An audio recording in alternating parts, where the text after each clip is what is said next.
It's your boy. You know, I don't really have a good intro for this fucking channel, but fuck it. So, I'm gonna talk about this video that somehow has come to me. Like, I only have 30 fucking subscribers, but someone from work sent this to me. And I just want to talk about it because he's like, oh yeah, you're in the game. You're a gamer, right? You're a gamer. You would like this. And I haven't really watched this yet, but I see the Europeans can save gaming, and I'm like, oh, well, I'm a gamer. I've been playing games. Like the minute my mom shat me out her pussy, I came out with the mouse and keyboard in hand.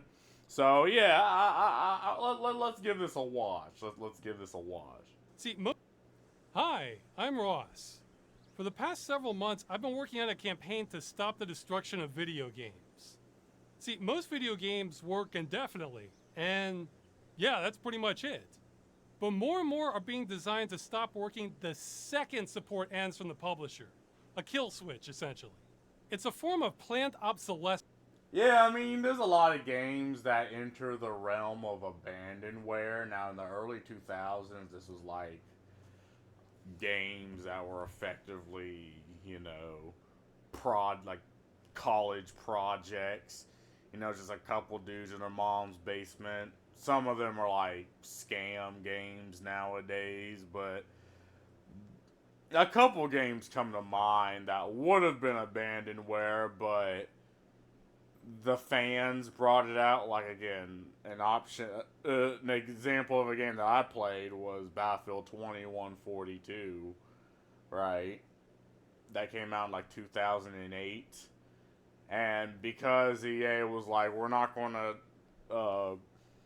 support these servers anymore, then they just dropped it, and the fans are like, look, we will support it ourselves, right? Because again, if you paid full price for the game in 2008, if it wasn't for if it wasn't for the consumer, the gamers, the fans keeping that game alive, a product you paid for, you wouldn't be able to play.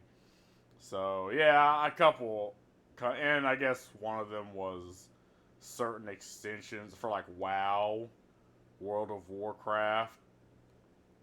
I think StarCraft 1. I think even Endless Space 1 has a couple of servers still going. But yeah, a couple games come to mind when I hear about what he's talking about. Where publishers are destroying games they've already sold to you, but keeping your money. And this is all preventable. Some people don't understand that. I've compared this before to studios from a century ago burning their own films after they were done showing them to recover the silver content. And now most films of that era are gone forever. That's very similar to what's happening to video games today. It's just a terrible practice for everyone involved. Now, most of my efforts have gone to. And again, I believe that if you pay for a product, because look, we had true digital ownership in like the early 2000s, right? But nowadays, most games are subscription based, so they're live services, and the even the Crew comes to mind. That goofy ass game comes to mind. Like they shut that game down, but they took your fucking money. And this was my major reason why all games should have a single player and not just be straight multiplayer, right? Because, okay, you know, you can still take, there's still content on the game, but if a game's single player only and the company decides we don't want to support that anymore, well, that the whole game's gone. Even if 90% of the game was the multiplayer and the single player is just some goofy additive. Like I think there should at least be 10 to 12 hours of single player to justify money spent, right? Because at the end of the day, you can always go back through the campaign on like a harder difficulty, and the content, the game, the product is still there. And again, unless it's like subscription based, then you lose it. Was challenging the legality of this practice in various countries because it's so consumer hostile it's not clear if what's going on is even legal. That's still ongoing. But now we have a new option, proposing new law, and for the entire European Union. It took months to get put together and processed, but now we have a European Citizens Initiative devoted to halting the destruction of video games. You can read it yourself. This Yeah, and the EU has this thing called the Bureau of Consumer Protection, which is the one good thing to come out of EU. Because look, the fact of the matter is, most copyright laws benefit the company and more than the consumer, right? It's like if you're cheating in a multiplayer game, then obviously you should be banned, right? Because you're making the product worse for everybody else. But if it's a single player game, like there's a lot of like Capcom games and Capcom companies that believe modding is tantamount to cheating because it ruins the image. I'm like, if it's a single player game, why the fuck do you care? I mean, if you buy a game, you own that game, and I don't even care if it's digital. If you pay money for a product, you should own that product. And I think if you are selling a product, you should be willing to relinquish some of that of the product to the consumer, because that's the fucking point, right? You know, you're taking their money, but I still don't own this thing. But that just doesn't make any sense to me. This would require publishers to leave games they have sold to customers in a working state at the time of shutdown, without requiring any further connection to them or affiliated parties for the games to function. How they would do this would be up to them. This would also apply to free-to-play games that contain microtransactions, because if you purchased a microtransaction as a good, then the game is made unplayable, well then you just lost your goods. This would not require publishers to give up any of their intellectual property rights, give up their source code, though that one would still be nice. It wouldn't require endless support. They can end it anytime they want as far as we're concerned. You wouldn't need to host servers. Though they would have to either patch out that requirement or else allow customers to host them privately. Assume any liability for what customers do with their copies of games. And finally, nothing about this initiative would have any impact on publisher business practices while the game is being supported. In other words, publishers can continue doing whatever they want as long as you get to keep your game. It amazes me when some people say that's going too far in favor of the consumer. Though to be fair, that's probably not most Europeans. So let's go over this. Requires publishers to give up intellectual property rights. Well, that's a little bit too, because again, if you're selling a product and for some reason you just cannot keep it running, like, I don't know, maybe you file for bankruptcy or maybe your company goes under, like, I understand a little bit of the product should be given to the consumer as long as they don't resell it, because obviously that's against the law. You're selling, repackaging a product as your own. But again, at the end of the day, once the product enters the hands of the consumer, it shouldn't be up to the company to decide how the consumer goes about. As long as they're not reselling it, then the company really just shouldn't give a fuck. Or you, as the someone who's putting out the product, shouldn't give a fuck how the consumer is using their product. Again, in the case of live services, unless they're cheating or modding, I think a good example is like bots for Team Fortress 2. Right, that's the only exceptions I'd make for when you step in, because they're making the product worse for everybody else when they do that.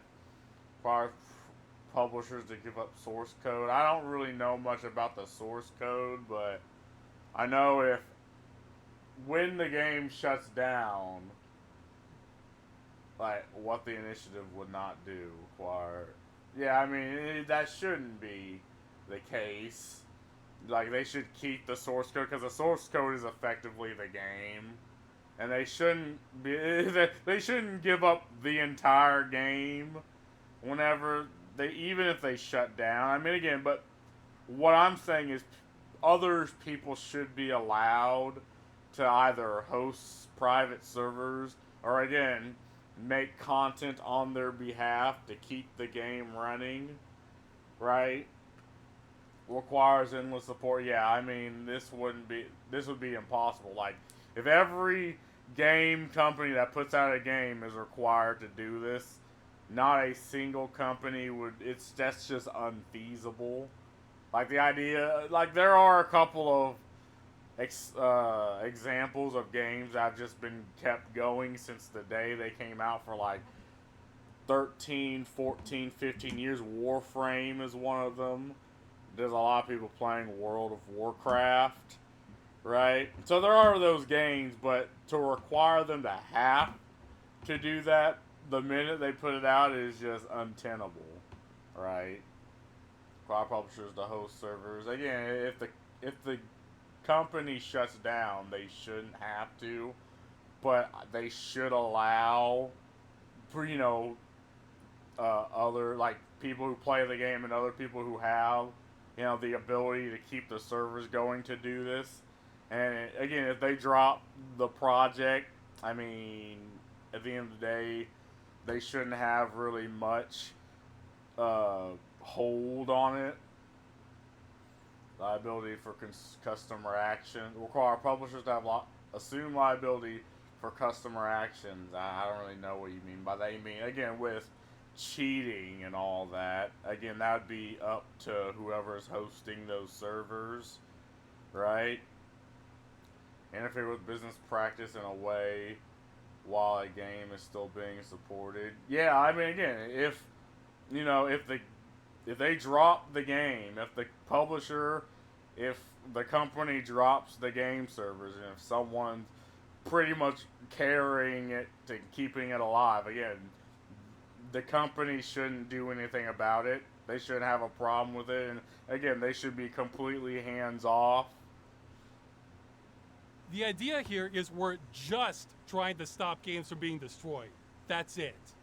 So we're taking as narrow an approach as possible that still solves the problem. If we get enough signatures, then this goes before the European Union to be considered as new law. Now, if you're on board with this, you don't have to keep watching. You can go sign it right now. But wait, before you do, you have one chance to do this right. It's not hard, but if you make a mistake, your signature is invalidated and you don't get another chance. We've made guides at StopKillingGames.com on how to do this, just in case. But is this as simple as people sign this and it becomes law in the EU? Yeah, it might be. Now, it's not a guarantee, but I think if we get the signatures, this passes. Why do I say that? Well, it's a few factors. Politicians like easy wins, and this doesn't require them to do much at all. And unless it involves gambling or protecting children, politicians generally don't care about video games. So this Well, we're talking a multi-billion-dollar industry, and most of them are in America. So yeah, they do kind of care. I mean, maybe they have stocks in those companies.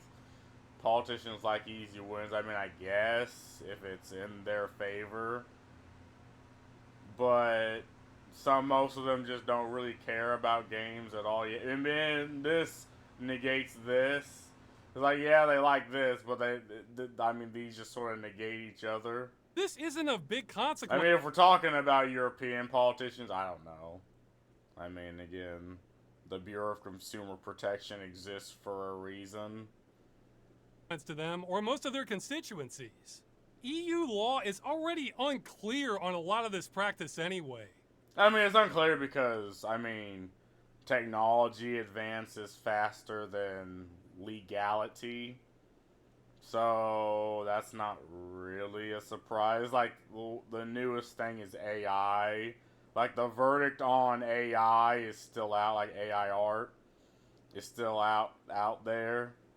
Because now even basic bitch machine learning that was done in like the 2005 is now being rebranded as AI, just so tech nerds and tech billionaires have a fucking hard on every time they hear the word.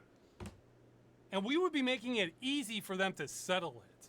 It falls in line with other consumer practices. You know how when you buy something, you're generally allowed to keep it? And finally, this is a diversion from really serious topics that politicians would prefer not to deal with. This would let them stay busy and avoid hard stuff. In fact, Again, most politicians, I guess, are like old. So, I don't really know. Again, my opinion is good luck getting them to really fucking care. I mean, look, it's what that core. At least I grew up at a time where games were for kids, for children. And it's like, what the fuck you doing playing a video game? Go outside and play football or fucking be like an adult. Now I'm an adult and play video games, and I could care less what the fuck anyone thinks about it. But yeah, I mean, sure. avoid hard stuff. In fact, I would bet if we can clear the signature threshold, this passes into law and we solve the problem 90% or more. Well, again, the point of petitions, right, is not to pass law. Like, the point of petitions is to get the conversation going. And if it's just a couple thousand people, it's gonna be like, ah, whatever. But if it's like hundreds of thousands of people, then you got yourself a case. Like, and again, petitions aren't gonna have legal terminology in them. Like, that's not the point. Because most people understand that just the normal, everyday normie who works a 9 to 5 aren't gonna really know and or care about the legality. So, I mean, that's the whole point of layman's terms. Using terminology that everyone can really understand. I say 90% because this would only impact the EU. So if a game was released only in China or Japan, yeah, this wouldn't save those. But most video games are sold globally, and the EU is part of that. Once it's a requirement that companies have. Yeah, but most companies are American. Like, most multi-billion-dollar AAA gaming companies are American. You'll have there are a couple around the world, and again, we know all that's happening with Western entertainment and how other forms are sparking up, which is why I believe this is a good thing, right? What should be the major point of contention is the fact that most copyright laws protect the company, from the consumer, and it's not like mutually beneficial, right? And you have things like terms of service, which are made because most people, let's be honest, most people don't fucking read the terms of service. Most people don't care.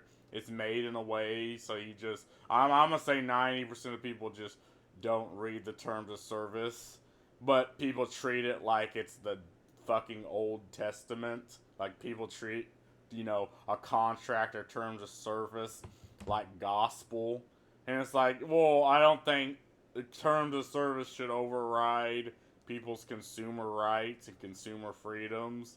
I mean, if it does, then it's just automatically moot as far as I'm concerned. Like, I mean, I don't care for the terms, right? If a product I pay for, I do not own, then the problem is the copyright. The problem is the terms of service.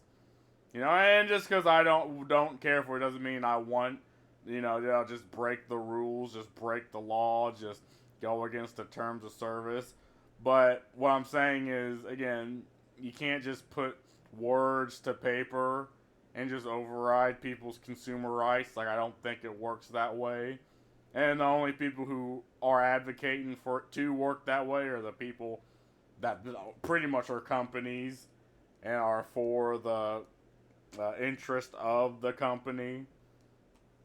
Have to let you keep the games they sold to you in a major market like that? I think it spreads. whether it's the law elsewhere or not. Now, unfortunately, what I would not bet on, because it's a huge unknown, is whether we can pass that signature threshold to begin with. In order for this to work, we need 1 million signatures across the EU. Though really, it's more than that, because some are going to be invalidated because who knows why. So really, we need more like 1. They'll probably be invalidated because they're foreign. Probably. Or because people just don't really, know how to sign a petition. But yeah, I agree. Most in most petitions, the majority of the names are thrown the fuck out, and for those very reasons, like they're from a completely different country, so it's like don't care. But again, for the ones that don't, I do believe this is a good thing. I mean, I would rather a game exist even if it's 10, 20, 30, 40 years ago, if I've paid for it, right? And when we had physical discs, and at least in the early 2000s, this wasn't an issue, but now it's becoming an issue. Now it's becoming a situation, and this is seeping into other things like cars. Like, you have to pay a fucking subscription to have heated seats. But when you paid for the car, like, the price of those types of seats were already incorporated. Like, the technology is already in the car. You just have to pay extra above that to use what is already in the fucking vehicle. So we see other cases of this happening. And again, if you believe, oh, it's just video games, I don't care. Well, then again, this is seeping into other things. So I'd rather, it's like, okay, so are you for consumer protection? Are you for your own consumer rights? Or are you for the rights of, I guess, the company? And again, I think you'll be surprised the answer you get from certain people, but it's really just that simple of a question. 2 or 1.3 million signatures. Oh, and it gets worse, because you need certain minimum thresholds per country for it to pass. So say somebody signs it in Greece. Well, then we need almost 15,000 more Greeks to sign it. Otherwise, none of the Greek signatures count. Yeah. That rule strikes me as rather obtuse and awkward.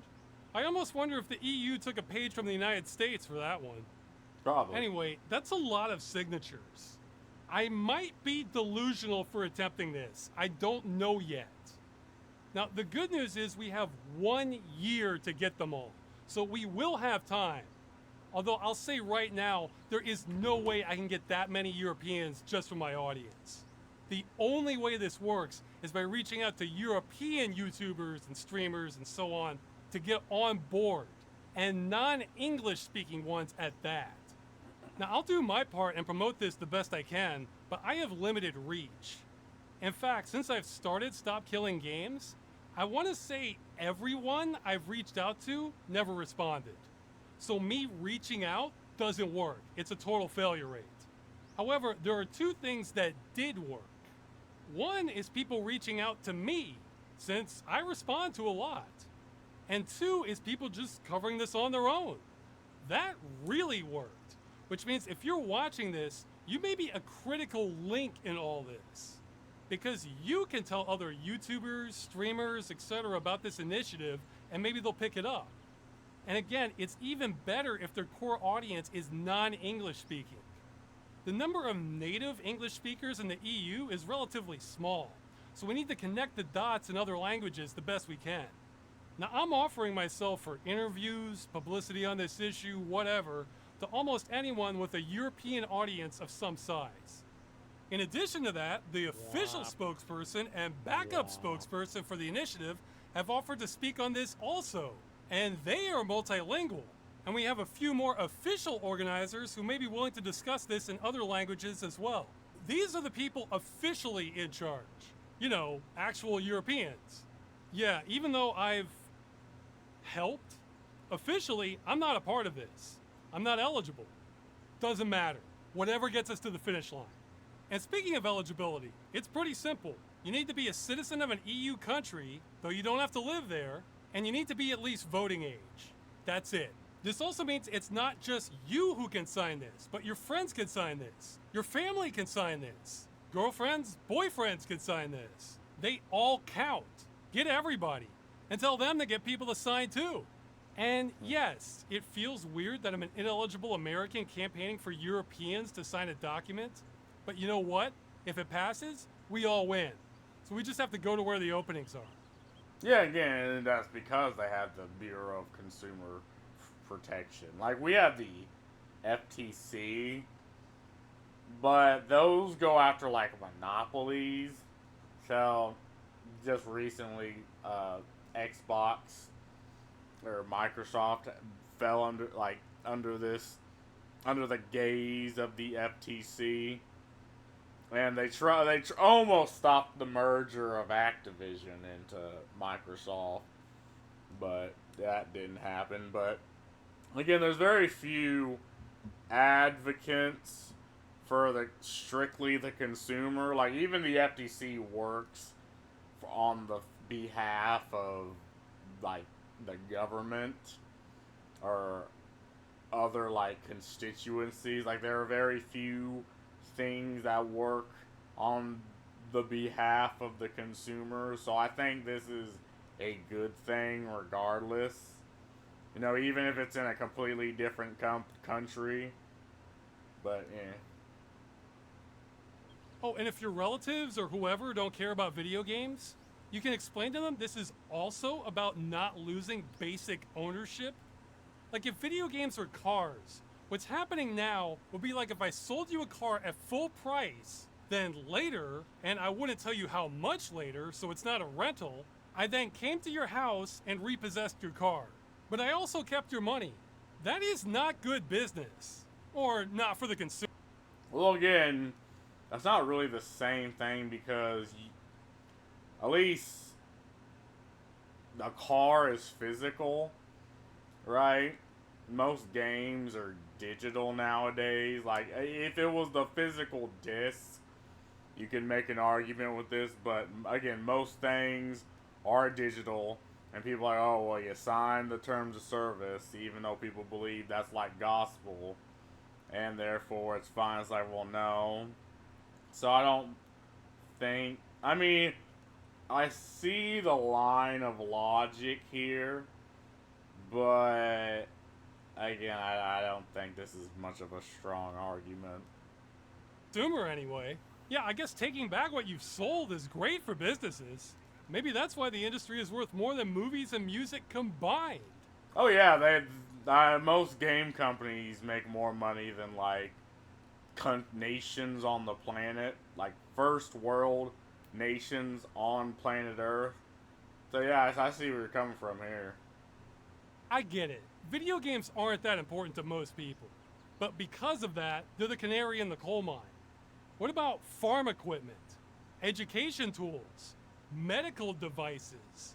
You do not want this practice spreading to other areas, believe. Oh no, and like I said, it already is. It's already spread into like vehicles, like I've just pointed out, and I think that's a better idea. Again, most people understand that if you buy something, you should own it, but trying to get people to, you know, use that logic to defend something that they don't really care about is difficult. But yeah, again, even if you don't care about video games, you do care about your consumer rights, even if you don't really personally know them. And I think you should care about the consumer rights of other people because, well, if you don't defend other people's rights, consumer rights, well, then if they lose it, then eventually you'll lose yours, you know. So I think that's just a better defense for this than, oh, well, it's like me going and taking your car after you paid money for it. It's like, again, it's a physical versus digital argument. Believe me. Now, one thing I want to say is some of you have already done the math and realize we need an average of over 2,700 signatures a day in order to make this work. I'll say right now, we're not going to get that many every day. This stuff happens in waves as big people pick it up. Plenty of days will be below par, but others could be 10 times or higher. So don't write this off too early. Don't be that guy I've seen in team games who gives up at the slightest sign of resistance and calls it game over 30 seconds into the match. I hate that crap. I think we're at a crossroads. If we can get enough signatures, then I think we end this and change gaming history. Or we can't get our act together and the problem gets worse and worse, then in the future, we really don't own anything. And again, even if this doesn't succeed, well, you get the ball rolling. Like, I mean, I'd sign it if I was an EU, or maybe I was gonna say if I use my VPN to hop across countries, but nah. But yeah, at the end of the day, what we're talking is consumer protection, right? If you want the things you own to be yours, you should support this, even if it's not video games, because we see this leaking into other areas of consumerism. And it's like once that happens, once it leaks into an area that you are into, well, then miraculously, you will start to care. And you'll want me to defend you. And it's like, well, if you're not going to defend me, it's like, the fuck, man. And we're charged a lot for not owning anything. Now, maybe we get lucky and this is redundant due to all the other legal challenges we have going, but either way, this is it for your chance to save games. There's not going to be a round two. If you or someone you know is an EU citizen, you have the power to end this just by signing a form.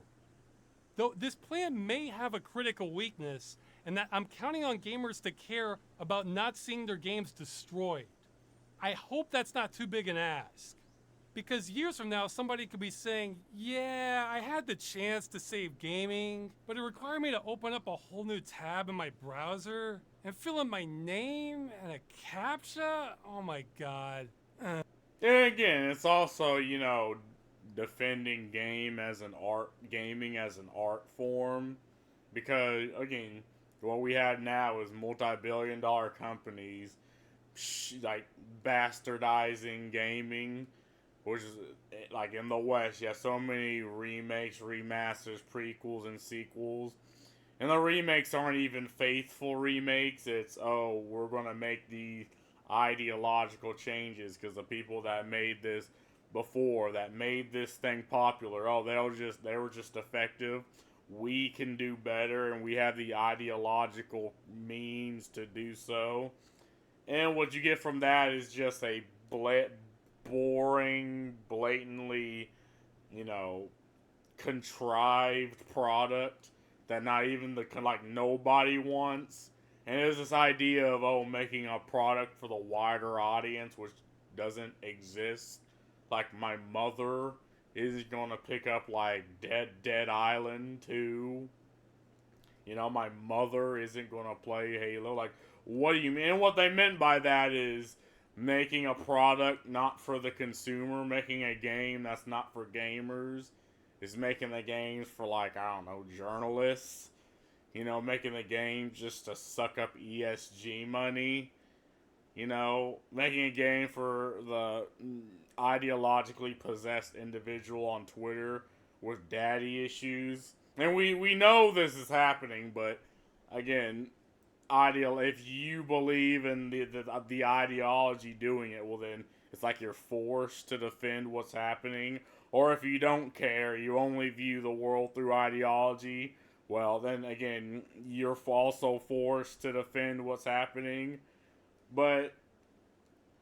And the problem also is, again, they believe they know better than the gamer, the consumer, and they're like the PR arm of these companies. Like, the company doesn't even need a PR sector anymore. Like, all they need to do is cater to the ideology, and people will rush to their defense just come out the woodworks and defend them. And it boggles my fucking mind why people would defend a multi-billion-dollar company. But I guess if you have daddy issues, you need a little leap at the chance to impose them on everybody else. But anyway, that's a argument for another video. Let's go back to this. So I didn't do it. It was just too much work. It wasn't worth it. If that's the general sentiment among gamers, then yeah, I can't overcome that. Then I'm Don Quixote here fighting windmills. I hope that's not the case. So, yeah, go sign it or tell somebody European about it. And yeah, I mean, I believe this is a good thing. Like, I believe this should exist. Even if you do not care about games, you care, like, you care about your consumer freedom. And you know that if companies can trounce on it even a little bit, like, if you give them an inch, they'll take a mile, right? So this is something you should be advocating for just on principle. So anyway, I think this was a good video, a good petition, and people should sign it. But anyway, that's all I gotta say. Peace.